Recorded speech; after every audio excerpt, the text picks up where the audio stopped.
Hello दोस्तों, welcome to another video. तो देखो, हमने फिजियोलॉजी स्टार्ट करी थी। लास्ट वीडियो में मैंने प्रकृति पढ़ ली थी। इस वीडियो में हम बात करेंगे आहार की। ठीक है, आहार जो है इंपॉर्टेंट चैप्टर है और इसकी यूनिवर्सिटी एग्जाम्स की बात करें तो इसकी वेटेज जो है 5 to 6 मार्क्स की है। ठीक है, तो चलिए शुरू करते हैं। हम इसमें क्या अच्छे से मेन श्लोक पढ़ेंगे। ठीक है, जो जो इंपॉर्टेंट है वो मैंने नोट्स में कवर कर रखे हैं। आप इस नोट्स को रेफर करना और एक बार हिंदी जो है अपने बुक से ज़रूर एक बार रीड कर लेना। ठीक है, उसके बाद ये सारे जितने भी श्लोक्स हैं ये आपको याद करने हैं। ठीक है, उसकी हिंदी भी पता होनी चाहिए। तो चलिए शुरू करते हैं। तो देखो, सबसे पहले क्वेश्चन आता है डिस्क्राइब द निरुक्ति, एटमोलॉजी एंड परिभाषा ऑफ आहार। ठीक है, तो आहार की क्या होती है, निरुक्ति क्या होती है। तो सबसे पहले श्लोक आता है प्राणः प्राण भृताम अन्नम लोको अभि धावती। ठीक है, तो इसका मतलब क्या है, इसका मतलब सिंपल सा है कि जो प्राणधारियों का प्राण जो है अन्न है, अर्थात अतः जीवलोक अन्न की ओर भागता है और व्रण प्रसन्नता सुंदर स्वर का होना, जीवन, प्रतिभा, सुख, संतोष, शरीर की पुष्टि, बल, मेधा, ये सभी वस्तुएं अन्न से ही प्रतिष्ठित हैं। क्लियर है। उसके बाद रहता है श्लोक आता है त्रय उपस्तंभ इति आहार स्वप्नो ब्रह्मचर्यमिति एबी शरीरम बल वर्ण उपचय उपचितम अनुवर्तते। तो वही सारी बातें हैं कि अन्न प्राप्त होने पर जिनकी क्या रहती है, स्थिति रहती है। ठीक है, तो इसके अकॉर्डिंग क्या रहता है, तो वही बोला गया कि अन्न प्राप्त होने पर ही इनकी स्थिति है। ये सारी चीज़ें जितनी हैं, जीवन, प्रतिभा, ये सब जो है। और इसमें जो है त्रय, ये ढलन ने बोला है, तो ढलन के अनुसार क्या, वात पित्त और कफ शरीर के प्रधान स्तंभ है तथा आहार, निद्रा और ब्रह्मचर्या ये क्या है, उपस्तंभ है। ठीक है, और ये आहार के साथ मिलकर शरीर में बल वर्ण उपचय का अनुवर्तन करते हैं। ठीक है, बल वर्ण और उपचय का अनुवर्तन करते हैं। क्लियर है। ठीक है, तो ये हो गया, निरुक्ति की बात हो गई। तो ये वाला श्लोक है और ये दोनों श्लोक याद कर लेना। हिंदी मैंने बता दिया, अच्छे से पढ़ लेना। नेक्स्ट आता है देखो, हम बात कर रहे हैं क्या, डिस्क्राइब द भेद एंड क्लासिफिकेशंस की बात करें तो ध्यान से देखना। तो सबसे पहले आता है डिस्क्राइब द भेद क्लासिफिकेशन इंपॉर्टेंस ऑफ आहार क्या है। तो इसमें क्या रहता है, तो इसमें श्लोक है हितकर समाश्चैव शरीर धातून। ठीक है, प्रकृतो स्थाप्यति विषमांश्च समीकरोति। ठीक है, ये क्या है, प्रभाव के कारण होता है। तो इसमें कहने का मतलब है, और ये जो है ड्यू टू प्रभाव के कारण होता है। तो इसमें क्या रहता है कि जो आहार द्रव्य समान मात्रा में रहने वाले शारीरिक धातुओं को स्वाभाविक रूप में ही रखे और विषम मात्रा में रहने वाले शारीरिक धातुओं को सम मात्रा में कर दे, उसे हितकर कहते हैं। ठीक है, सम मात्रा में कर दे उसे हितकर आहार द्रव्य कहते हैं। और इसके विपरीत जो होता है, जो सम को विषम बना दे और विषम को विकृत कर दे, उसे अहितकर आहार कहते हैं। तो हमने हितकर और अहितकर दो इसके भेद हो गए। क्लियर है, प्रभाव के भेद से ये हो गया। ठीक है, तो अलग अलग भेद है। उसके बाद क्या रहता है, यहाँ पे आता है द्विदृश्य प्रभाव, हितकर और अहितकर। ठीक है, तो सम करे और उसको विकृत बना दे तो हितकर अहितकर हो गया। नेक्स्ट आता है चरक के अकॉर्डिंग बात करें, आहारत्व आहारस्य एक विधम, यानी इसका क्या मतलब है कि आहार के अपरिमित भेद होते हुए भी आहार जो है सामान्य से आहारत्व को एक प्रकार का ही माना जाता है। क्लियर है, यह आहार एक प्रकार का होता है, चाहे जल, फल, अन्न, दूध आदि कुछ भी कहा जाए, क्योंकि सबका आहरण अन्न नलिका द्वारा ही होता है। ठीक है, तो चरक के अकॉर्डिंग एक हो गए। तो देखो, अलग अलग आचार्य के अकॉर्डिंग अलग अलग भेद है, कोई कन्फ्यूजन वाली बात होनी नहीं चाहिए। ठीक है, तो आप सबके अकॉर्डिंग ध्यान में रखना, तो अच्छी बात है, ध्यान में रखोगे तो। ठीक है, उसके बाद नेक्स्ट आता है इसमें बात करें सपुन द्वे योनि, यानी दो इसमें रहता है कि आहार जो है द्रव्य की योनि भेद से दो प्रकार के होते हैं। योनि भेद से दो प्रकार के हैं, स्थावर और जंगम रहते हैं। ठीक है, स्थावर और जंगम आप बुक से पढ़ लेना। देखो, मेरा मेन एम है इस वीडियो का कि आपको मेन पॉइंट्स पे फोकस कराना। बुक तो देखो आप पढ़ ही लोगे, मेन पॉइंट्स पे फोकस बता दूंगा और कौन कौन से इंपॉर्टेंट श्लोक है वो आपको पता लग जाए। उसके बाद आप खुद ही पढ़ सकते हो बिना किसी दिक्कत के।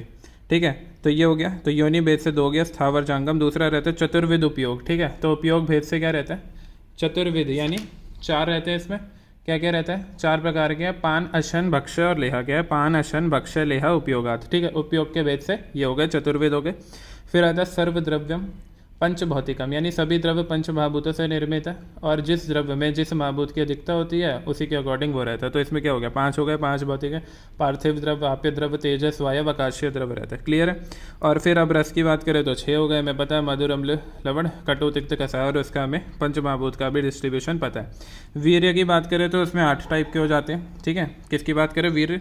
तो वीर्य क्या क्या रहता है, शीत, उष्ण, क्या है, एक सेकेंड, हाँ, तो वीर्य क्या रहता है, तो वीर्य जो है वो हमारा है शीत, उष्ण, स्निग्ध, रुक्ष, विशद, बिचल। तो वीर्य के 8 प्रकार हो गए, ये सब पॉइंट्स हैं। ठीक है, और गुण के अकॉर्डिंग 20 रहते हैं, हमने पढ़ा रखा है, गुरु, शीत, वही सारे जो भी हैं। उसके बाद क्या, अपरिसंख्य विकल्प द्रव्य संयोग करुण बाहुल्य आती है, चरक सूत्र के अकॉर्डिंग है। ठीक है, यानी अपरिसंख्य ही रहता है, यानी क्या मतलब है कि आहार द्रव्यों के संयोग तथा संस्कार की बहुलता के आधार पर आहार की संख्या असंख्य होते हैं, अनलिमिटेड होते हैं। और लास्ट आता है इसमें सुखम उच्चई। क्या बोला गया? इसमें बोला गया सुखम उच्चई समासीन समदेहो अनंत तत्पर काले सात्म्यम लघु स्निग्धम क्षिप्रम उष्णम द्रव उत्तरम। ठीक है, तो ये वाली बात भी याद रखना। तो देखो क्या है कि ये सारे हमने क्लासिफिकेशन की बात करी है, एक एक करके सारे जितने भी क्लासिफिकेशन है सब कुछ आपको पता होना चाहिए, किस आचार्य के अकॉर्डिंग क्या बात है, ये सारी चीज़ें आपको एकदम क्लियर होनी चाहिए। ठीक है, उसके बाद आगे बढ़ते हैं हम अपने टॉपिक पे। आगे हमारा टॉपिक आता है, इम्पोर्टेंट टॉपिक है। उसके बाद क्या है, तो देखो आहार विधि विधान, ये मोस्ट इंपॉर्टेंट है, 5 नंबर का डायरेक्ट आ जाता है। ठीक है, इसलिए इसको ध्यान से पढ़ने की ज़रूरत है। तो डिस्क्राइब द आहार विधि विधान क्या रहता है? आहार विधि विधान क्या रहता है? Rules for consuming the food, कि कैसे आहार को कंज्यूम करना है। ठीक है, बुक से एक बार थियरी इसके अच्छे से पढ़ लेना, मैं आपको मेन आइडिया दिला देता हूँ कि ये होता क्या है एक्चुअली में। तो यहाँ पे ध्यान देना। तो इसमें क्या रहता है, सबसे पहले रहता है क्या है, तत्रेत आहार विधि विधानम आरोगाणाम आतुराणाम च अपि। ठीक है, केशांचित काले प्रकृत्यव हिततम के बाद है भुजानानाम भवंती। ठीक है, तो इसका मतलब देखो क्या है, मैं एक इंट्रो देता हूँ। कहने का मतलब है आहार विधि विधान जो है समय पर स्वभाव से ही हिततम आहार करने वाले स्वस्थ व्यक्तियों के लिए और कई रोगी व्यक्तियों के लिए भी है। अर्थात यह आहार विधि विधान प्रत्येक स्वस्थ पुरुष के लिए लाभकारी है और रोगियों के लिए ही और कुछ के लिए ही हितकारी है, सामान्यतः सभी रोगियों के लिए नहीं होता। ठीक है, ऐसा ना समझे आप कि ये जो आहार विधि विधान पढ़ रहे हैं ये सभी के लिए अच्छा होगा, नहीं, कुछ ही रोगियों के लिए जो है ये केवल अच्छा होता है और स्वस्थ के लिए तो बहुत ही अच्छा है। तो आहार विधि विधान 10 है। क्या क्या है? उष्ण स्निग्ध मात्रापूर्वक आहार, जीर्ण होने पर भोजन करने, क्या है, भोजन करने से लाभ, अविरुद्ध वीर वाले आहार से लाभ, ईस्ट देश में आहार से लाभ, अविद्युत भोजन से लाभ। ठीक है, अतिदुत कहते हैं, अतिदुत यानी अति शीघ्रता से भोजन नहीं करना चाहिए। ठीक है, अतिदुत हो गया, अति शीघ्रता से भोजन नहीं करते। अति विलंबित, बहुत टाइम लगा के नहीं, ऐसे बैठे हुए खा रहे हो बस, खूब टाइम लग रहा है टीवी देखते देखते, ज़्यादा देर तक भी नहीं खाना चाहिए। अति विलंबित भी नहीं होनी चाहिए। और तन्मना क्या रहता है, वार्तालाप करते हुए बिना हंसते हुए। ठीक है, बात नहीं करनी चाहिए, हंसना नहीं चाहिए। और लास्ट आता है आत्मशक्ति के अनुसार, कि मतलब कि आत्मा को भली प्रकार समझकर ही भोजन करना चाहिए। ठीक है, तो ये सारी चीज़ें बुक से एक बार पढ़ लेना, मैंने आपको आइडिया दे दिया कि ये याद करना है। उसके बाद हिंदी आप नॉर्मल पढ़ लेना आराम से। ये कि उष्ण आहार से क्या लाभ होते हैं, स्निग्ध आहार से क्या लाभ है, मात्रापूर्वक है, बाकी मैंने आपको बताई दिया है। क्लियर है? आधार विधि विषयातन जो है हमारा क्लियर हो गया। बहुत ही इंपॉर्टेंट टॉपिक है, ध्यान से पढ़ना ये वाला।